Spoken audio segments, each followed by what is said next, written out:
Selamat berjumpa kembali dalam mainan audio sahabat seperjalanan. Hari ini adalah hari Sabtu 30 Maret 2024. Tema renungan saat teduh kita dengan judul Diperlakukan secara mulia. Firman Tuhan terambil dalam Matius 27 ayat 57 sampai dengan ke-61. Menjelang malam datanglah seorang kaya orang Arimatea yang bernama Yusuf, yang telah menjadi murid Yesus juga.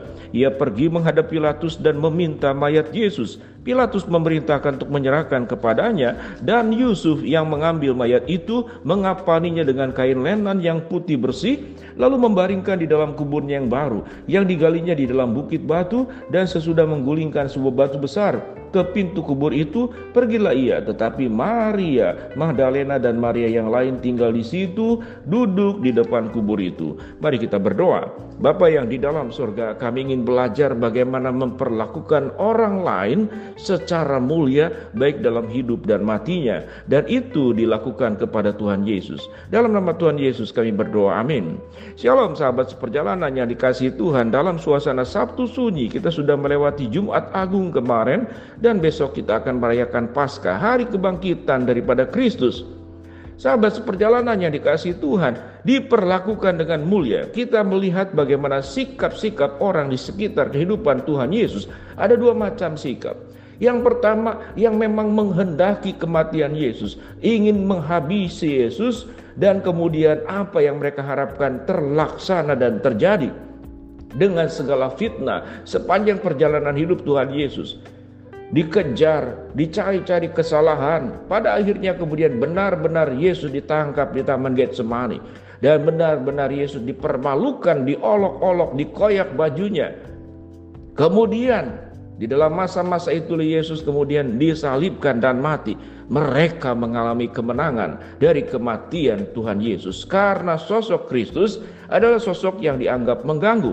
Sosok Kristus adalah sosok yang dianggap merugikan mereka secara popularitas dan secara bentuk apapun.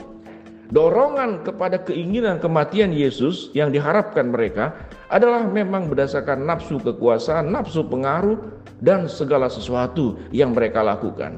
Dan mereka berhasil, berakhir dengan kematian. Tetapi ada orang-orang yang dilayani oleh Kristus, yang memahami dan mengetahui bahwa kedatangan Kristus adalah kedatangan yang membawa kehidupan. Kedatangan Kristus adalah kedatangan yang membawa kebangkitan.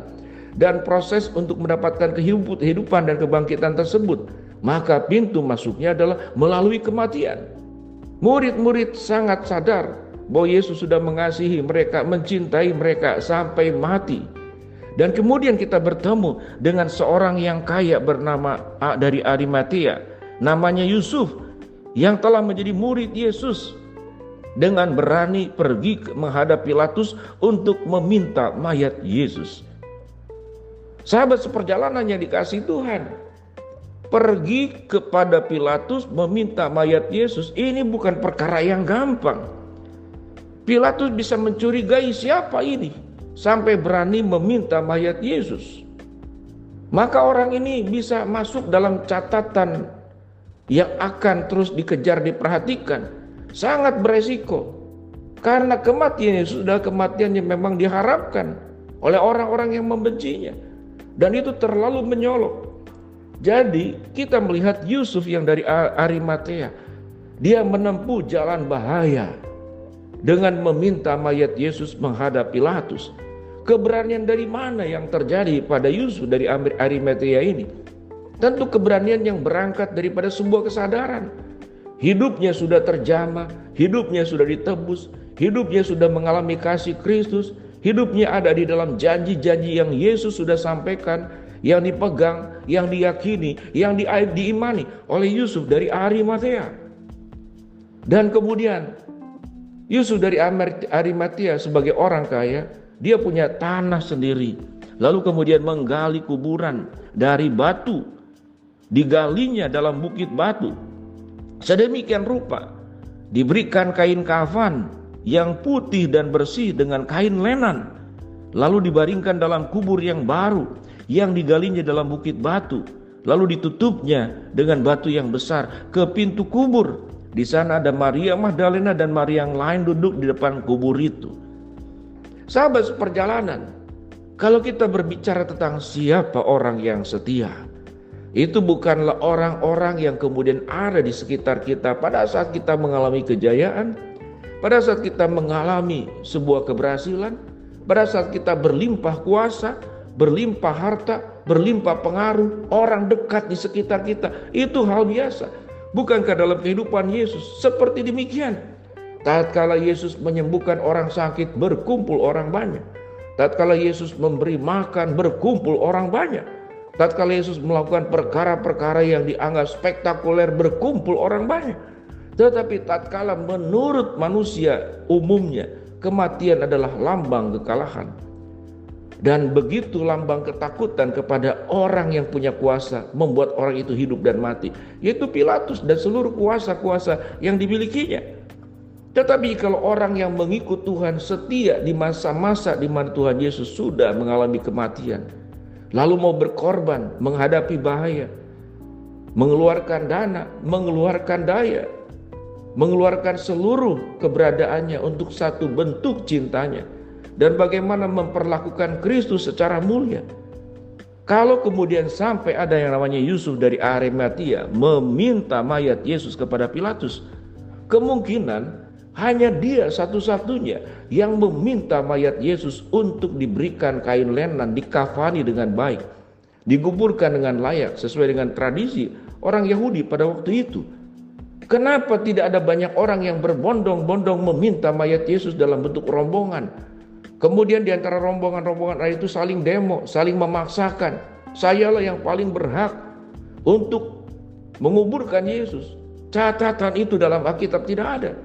Catatan dalam Alkitab hanya tertulis Yusuf dari Arimatea meminta mayat Yesus menghadap Pilatus, dan Yusuf dari Arimatea menguburkan dari kuburan yang dibuatnya, yang digalinya dari kuburan batu, lalu disimpannya di sana secara layak, diperlakukannya secara mulia. Sahabat seperjalanan yang dikasihi Tuhan, pada titik ini apa yang kita pelajari? Kita pelajari dari satu sosok yang bernama Yusuf dari Arimatea. Adakah kita tetap mengikut Tuhan? Tatkala Tuhan itu mengajak kepada kita tidak berbicara tentang berkat kemudahan, tapi menghadapi bahaya, menghadapi Pilatus, menghadapi ancaman. Tatkala semua orang sudah tidak punya harapan lagi kepada Kristus, karena Kristus sudah mati. Semua meninggalkan Yesus satu persatu, tidak ada yang tertarik lagi kepada Yesus. Tapi Yusuf dari Arimatea memperlakukan Kristus dengan sangat mulia. Dia berinisiatif memberikan yang terbaik di waktu-waktu terakhir saat sudah Yesus disalibkan, lalu kemudian meninggal. Sahabat seperjalanan, biarlah gambaran ini kita boleh menjadi Yusuf dari Arimatea yang ada pada zaman ini. Dan kalau kita meyakini Tuhan sudah memberikan yang terbaik kepada kita, apa yang sudah engkau berikan yang terbaik buat Tuhan? Sekalipun menghadapi bahaya, engkau tetap setia. Apapun resikonya, engkau tetap setia. Kita tidak hanya menjadi orang-orang yang pandai mengikut Yesus tatkala berbicara berkat, kemudahan, kesuksesan, semua tentang diri kita. Mari saat ini kita belajar dan berkata, ya Tuhan, jadikan diriku seperti Yusuf dari Arimatea yang memperlakukan engkau secara mulia. Mari kita berdoa. Bapa dalam surga, terima kasih buat kebenaran firman Tuhan yang sudah kami pelajari. Hamba mau berdoa buat sahabat seperjalanan yang sedang sakit, Tuhan jamah sembuhkan. Sahabat seperjalanan yang sedang menghadapi masalah, Tuhan bukakan jalan. Sahabat seperjalanan yang sedang berdoa mengharapkan sesuatu, Tuhan kabulkan dengan cara dan waktunya Tuhan. Dalam nama Tuhan Yesus kami berdoa. Amin. Shalom sahabat seperjalanan, jadilah pribadi seperti Yusuf dari Arimatea. Amin.